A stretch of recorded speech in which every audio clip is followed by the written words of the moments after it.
नमस्कार दोस्तों, अगर आप किसी की जान बचाते हैं तो क्या आप उससे कृतज्ञता या शुक्रिया की उम्मीद रखेंगे? शायद हाँ, मगर जज बनने से पहले एक आपराधिक वकील सैमुअल लेबोविटन ने लगभग 78 लोगों को फांसी के फंदे से बचाया। तो आप क्या सोचते हैं, कितने लोग उनको धन्यवाद देने के लिए आए होंगे, या कितनों ने उनको हैप्पी क्रिसमस या हैप्पी न्यू ईयर का ग्रीटिंग भेजा होगा? अंदाजा लगाइए, आप सही हैं, शायद एक ने भी नहीं।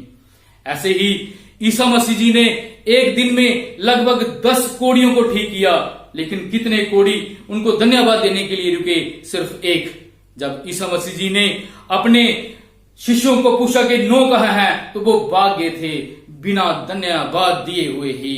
तो दोस्तों, ये लाइनें हैं अमेरिका के एक मशहूर लेखक डेल कार्नेगी की book stop worrying and start living के हिंदी अनुवाद चिंता छोड़ो और सुख से जियो की।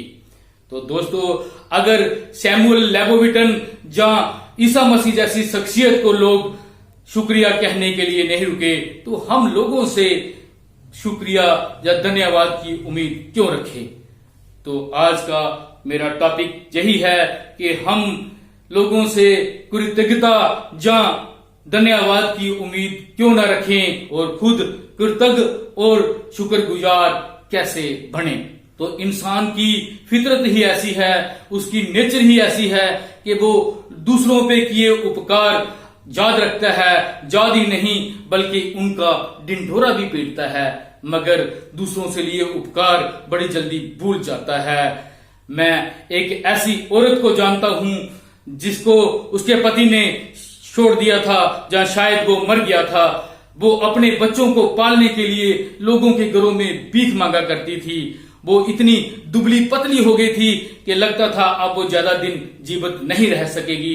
लेकिन अचानक उसके जीवन में एक मोड़ आया, उसकी किस्मत जागी और उसकी शादी एक अधेड़ उम्र के व्यक्ति से हो गई। वो हैंडीकैप था, मगर एक छोटी सी सरकारी नौकरी किया करता था। उस व्यक्ति ने उसके बच्चों का पालन पोषण किया, उसकी बेटी की शादी की, रिटायरमेंट के पैसों से एक छोटा सा घर खरीदा। तो आप क्या सोचते हैं, वो औरत उस व्यक्ति की शुक्रगुजार है?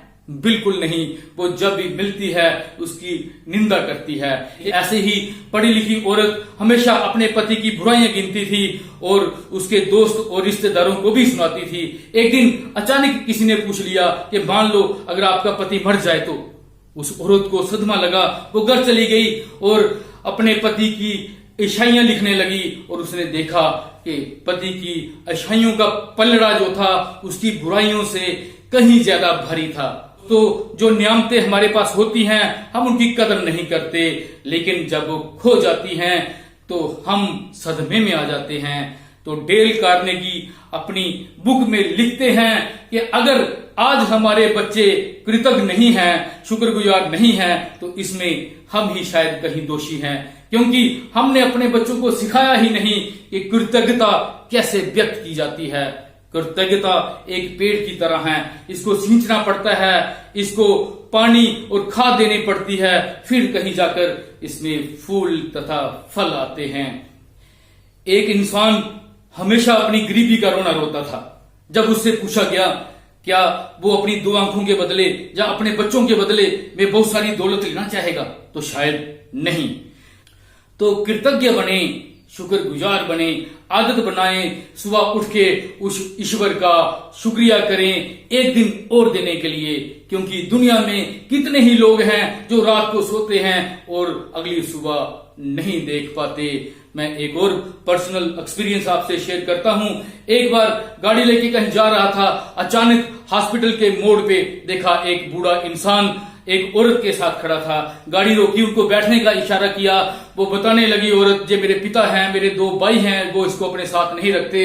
उनका घर एक गली में था, उन्होंने बस स्टैंड पे उतारने के लिए कहा, मैं उनको गली में छोड़ने चला गया। वो धन्यवाद देने लगे तो अचानक मेरे मुंह से निकल गया कि धन्यवाद तो आपका, आपने मुझे सेवा का मौका दिया। कहाँ मिलते हैं ऐसे सेवा के मौके? तो वो इतने खुश हुए कि वो इतनी दुआएं देने लगे कि जब भी उस सीन को याद करता हूं तो मन खुशी से भर जाता है।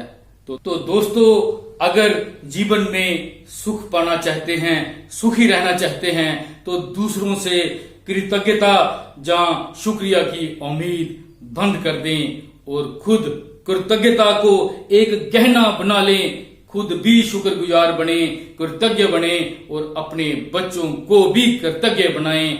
अगर वीडियो पसंद आई हो तो चैनल को सब्सक्राइब करें, लाइक करें, शेयर करें। जय हिंद, जय भारत।